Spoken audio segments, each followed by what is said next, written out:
اللہ الرحمن الرحیم۔ اے اللہ، میری عزت کے لیے یہی کافی ہے کہ میں تیری بندی ہوں، اور میری فخر کے لیے یہی کافی ہے کہ تم میرا پروردگار ہے۔ تو تم ویسا ہی ہے جیسا میں چاہتی ہوں، بس تم مجھے ویسا بنا جیسا تو چاہتا ہے۔ دوستو، اگر تمہارا دل کسی پریشانی، کسی تکلیف کی وجہ سے پریشان ہو تو جانتے ہو پیاری اللہ کس چیز کا اشارہ دے رہے ہیں۔ ایک بات ہمیشہ یاد رکھنا، اللہ پاک تمہیں وہ عطا کریں گے جو تم چاہتے ہو، بلکہ اس سے بڑھ کر عطا کریں گے جو تم مانگتے ہو، نہ اسے وہ اور بہتر بنا دیں گے۔ اسے سب پتا ہے کہ کب کیسے تمہارے پاس وہ چیز پہنچانا ہے، کب پہنچنا بہتر ہے جو تم چاہتے ہو۔ جس چیز کے بارے میں تم سوچتے ہو نا کہ بہت دیر ہو رہی ہے، دراصل وہ تمہارے جلد بازی ہوتی ہے کہ کیسے فٹافٹ بس مل جائے جو تم چاہتے ہو، مگر صبر کرنا پڑے گا، تبھی تو چیزیں صحیح ہوں گی۔ ہاں پتہ ہے صبر مشکل ہے، بہت مشکل، بلکہ شاید مشکل لفظ بھی کم ہے، کیونکہ کبھی کبھی صبر کرتے سالوں گزر جاتے ہیں تو کبھی ساری زندگی، مگر یہ بھی سچ ہے جس نے صبر کر لیا نہ اس کو اس کا صلہ بہت خوبصورت ملتا ہے۔ ابھی نہیں مل رہا، کوئی بات نہیں، اللہ پر چھوڑ کر اس پر یقین کر لو، کیونکہ جب بھی تمہاری دعاؤں کا جواب آئے گا، ناخن سے خالی نہیں آئے گا۔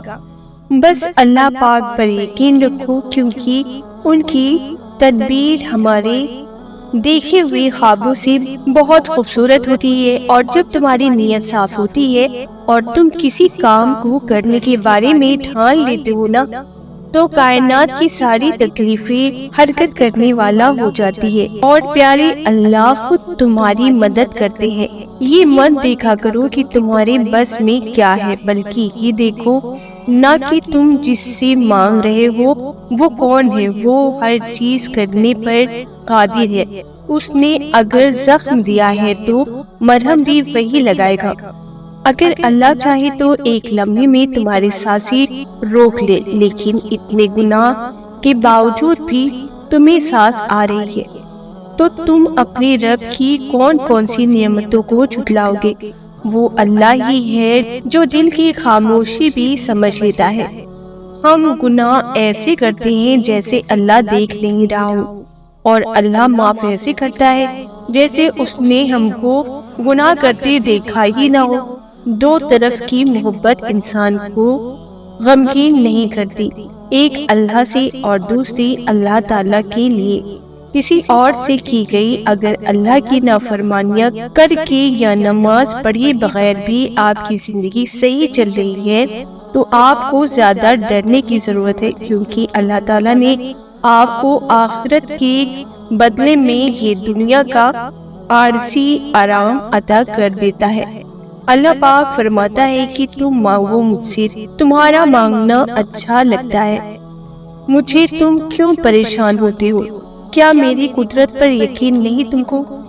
جب انسان خاموش ہو جائے اور اپنے حق کے لیے بھی نہ بولے تو سمجھ جاؤ وہ اپنے اندر بہت کچھ دفن کر چکا ہے۔ اگر تم محسوس کرو کہ تمہارا دل سخت قسم، کمزور اور رزق کم ہو رہا ہے، تو جان لو کہ تم اس کام میں متورط ہو جو تمہیں نہیں کرنا چاہیے۔ یہ قدرت کا قانون ہے کہ جو انسان کسی کو استعمال کرنے، اسے دھوکہ دے کر اس کی خوشیاں حاصل کرتا ہے، وہ کبھی نہ کبھی خود اس سے بھی زیادہ دوسروں کے ہاتھوں استعمال ہو کر زندگی میں دکھ سے سہتا ہے۔ کوئی انسان کتنا بھی گناہگار ہو کیوں نہ ہو، اللہ کبھی بھی اس کے لیے دعاؤں کا وسیلہ، توبہ کا دروازہ اور رزق کا دروازہ بند نہیں کرتا۔ اگر کسی نے اللہ کو پانا ہو تو وہ صبر کرنے لگ جائے تو وہ اللہ کو پا لیتا ہے، اور جب تم اس کی چاہت کو اپنی چاہت بنا لیتے ہو تو وہ بھی تمہاری چاہت کے لیے کن فرما دیتا ہے۔ یہ زندگی عارضی ہے، تمہاری مشکلات بھی عارضی ہے، بس تم اپنے رب کی شکر گزار ہو جو لوگ ٹوٹ جاتے ہیں اور اللہ کے سامنے روتے ہیں تو اللہ انہیں پھر جوڑ دیتا ہے اور پہلے سے بہتر اور مضبوط بناتا ہے۔ بے شک اللہ بہت بڑا ہے۔ پتہ ہے اللہ کی محبت کیا ہے؟ وہ سارا دن تمہارے گناہ دیکھتا ہے اور تمہاری نافرمانیاں دیکھتا ہے، اور صبح ہی اپنے ہی فرشتوں کے ہاتھوں ہمارا رزق بھیجتا ہے۔ دوستوں، امید کرتی ہوں یہ ویڈیو آپ کو ضرور پسند آئی ہوگی۔ ویڈیو پسند آئی ہو ویڈیو کو لائک کریں، چینل کو سبسکرائب کریں۔ اللہ حافظ۔